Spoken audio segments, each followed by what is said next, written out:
Hey everyone, so I am Apurva. Today I will going to share the most important topic English language. आज मैं English language के कुछ ऐसे important topics के बारे में आपसे बात करूंगी जो एग्जाम में बार बार पूछे जाते हैं।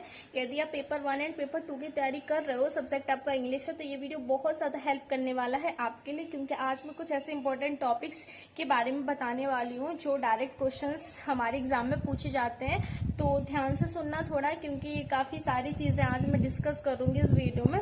तो जैसे कि देखो, पहली चीज़ तो जैसे मैंने आपको बताया था कि ग्रामर आप बहुत अच्छा कर लो।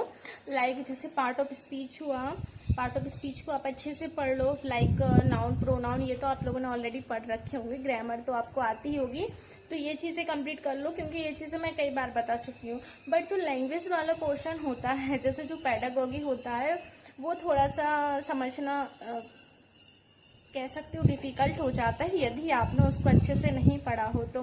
जैसे मैंने पेडागोगी को काफ़ी टाइम पढ़ा है, सी टेट में पढ़ा, यूपी टेट में पढ़ा, अदर टेट में मैंने पढ़ा है, तो पेडागोगी मेरे को इतना टफ नहीं लगता। तो आज आपको मैं 5 से 10 मिनट की वीडियो के अंदर अंदर पूरी लैंग्वेज को समझा देती हूँ। तो लैंग्वेज सेक्शन से किस तरीके से क्वेश्चंस आते हैं।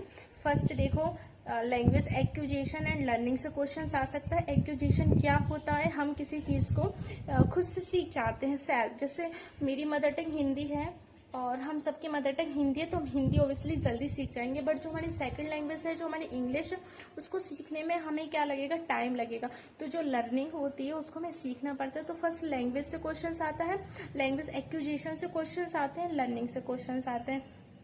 सेकेंड चीज़ मैं बात करूँ आपसे, तो LSRW, LSRW ये मेथड है हमारे। L यानी लिसनिंग, S यानी स्पीकिंग, R यानी रीडिंग, W यानी राइटिंग। तो LSRW आपको पूरे पढ़ना है।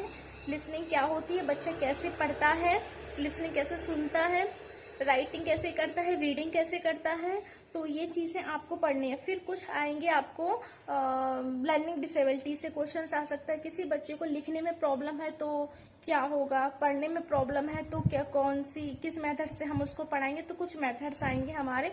तो मेरे कहने का मतलब है कि इंग्लिश ग्रामर के अलावा जो एक और पार्ट्स होता है लैंग्वेज वाला, जो उसको पेडागोगी में भी हम पढ़ते हैं, बट ये लैंग्वेज सेक्शन ऐसा है जिससे कई बार क्वेश्चन आते हैं। जैसे एक्विजिशन हुआ, एक्विजिशन लर्निंग हो गया, फिर हमने पढ़ लिया LSRW पढ़ लिया, कुछ हमने मेथड्स पढ़ लिए, जैसे डायरेक्ट मेथड हुआ, इनडायरेक्ट मेथड हुआ, जो ग्रामेटिकल मेथड्स होते हैं वो हुए, फिर इनको पढ़ लिया हमने। हाँ, जैसे क्वेश्चंस देखो इस तरीके से भी आते हैं। NCF से भी क्वेश्चंस आ जाता है कि NCF 2025 क्या कहता है कि बच्चों को हमें किस लैंग्वेज से पढ़ाना चाहिए और टीचर्स को कौन सी लैंग्वेज यूज़ करना चाहिए। तो बाइलिंगल बहुत सारे क्वेश्चंस आते हैं कि टीचर को बाइलिंगल ही चीज़ें यूज़ करना है। अब जैसे चलो एक चीज़ मैं आपको समझा देती हूँ। क्वेश्चंस मैंने भी पढ़ा था, मतलब मैं अभी 2 से 3 दिन पहले पढ़ रही थी, तो मुझे याद आ गया।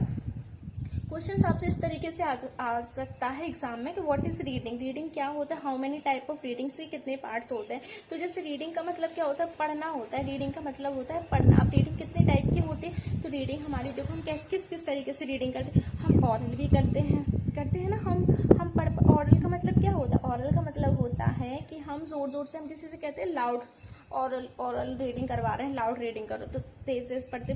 फिर इंटेंसिव रीडिंग होती है, एक्सटेंसिव रीडिंग होती है, स्कैनिंग होता है और स्किमिंग होता है। जो स्कैनिंग होता है, स्किमिंग होता है, इनसे बार बार क्वेश्चन रिपीट होते हैं। तो इंटरनल रीडिंग हो गई, एक्सटर्नल रीडिंग हो गई। फिर आपकी एक्सटर्नल क्या होती है, इंटरनल क्या होती है, राइट। और स्कैनिंग क्या होता है, स्कैनिंग क्या होती है। इस टाइप के क्वेश्चंस पूछे जाते हैं एग्जाम में। तो आपको पता होना चाहिए कि कौन सी रीडिंग हम कब करते हैं। मीन्स टू से क्वेश्चंस देखो डायरेक्ट आ जाते हैं एग्जाम में कि एक्सटेंसिव रीडिंग कौन सी होती है। तो एक्सटेंसिव का मतलब होता है जैसे हम इंजॉय में सीखते हैं। जैसे बच्चों को हम पोइट्री पढ़ाते हैं, पोएम सिखाते हैं, तो हम इंजॉय के साथ पढ़ाते हैं, उसको हम सीरियस होकर नहीं पढ़ाते। तो इस तरीके से इंटेंसिव रीडिंग कौन सी होती है, इंटेंसिव रीडिंग हम स्टूडेंट को कब कराते हैं, जब हम उसको बोलते हैं कि बिल्कुल फोकस के साथ स्टडी कर। तो क्वेश्चंस इस तरीके से आते हैं।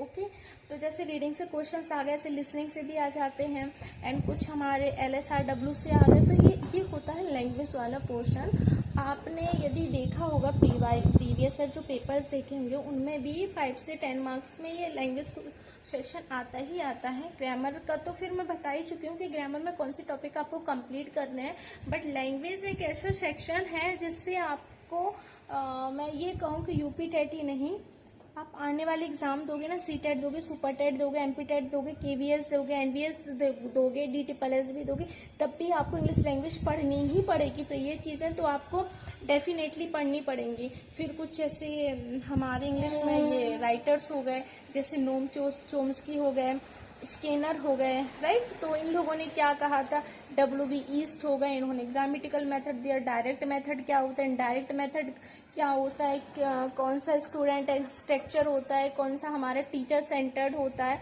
तो ये सारी चीज़ें हमें इंग्लिश में पढ़नी होती है। तो इंग्लिश ग्रामर के साथ थोड़ा सा इंग्लिश लैंग्वेज सेक्शन को पढ़ लेना, क्योंकि ये क्वेश्चंस बार बार एग्जाम में पूछे गए हैं, और जिन्होंने प्री-वाईक्यू लगाए होंगे तो उनको समझ में आ रहा होगा कि हाँ क्वेश्चंस आते हैं। जैसे डायरेक्ट क्वेश्चन यही पूछ लिया कि LSRW मीन्स टू से इसका पूरा हमें सीक्वेंस फॉर्म में बताओ, तो आपको पता होना चाहिए कि हमारा क्या होगा।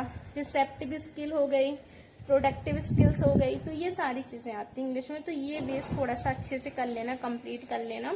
और कहाँ से करना है, तो आप कुछ ना करो तो गूगल पे भी डाल देना, यूट्यूब पे भी डाल देना इंग्लिश लैंग्वेज सेक्शन, तो वो सारी चीज़ें आपको वहाँ से भी मिल जाएंगी। तो ये थी इंग्लिश की छोटी सी बोल सकती हूँ जो मुझे आपके साथ शेयर करनी थी, कि इंग्लिश में इन चीज़ों को ज़रूर पढ़ लेना। पैसेज तो वैसे भी 2 पैसेज आएंगे, तो पैसेज में भी आप कर ही लोगे।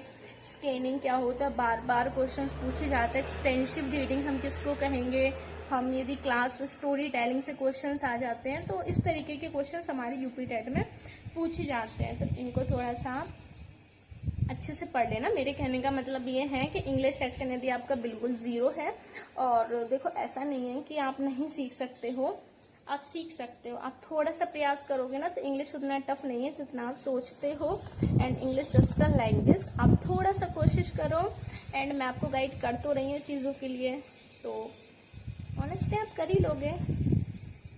ओके, तो बस अच्छे से अपनी स्टडी करो, कंटिन्यू रहो, एंड इंग्लिश के छोटे छोटे टॉपिक्स ज़रूर कवर कर लेना, क्योंकि एग्ज़ाम में बहुत हेल्प करेंगे आपकी। Thank you.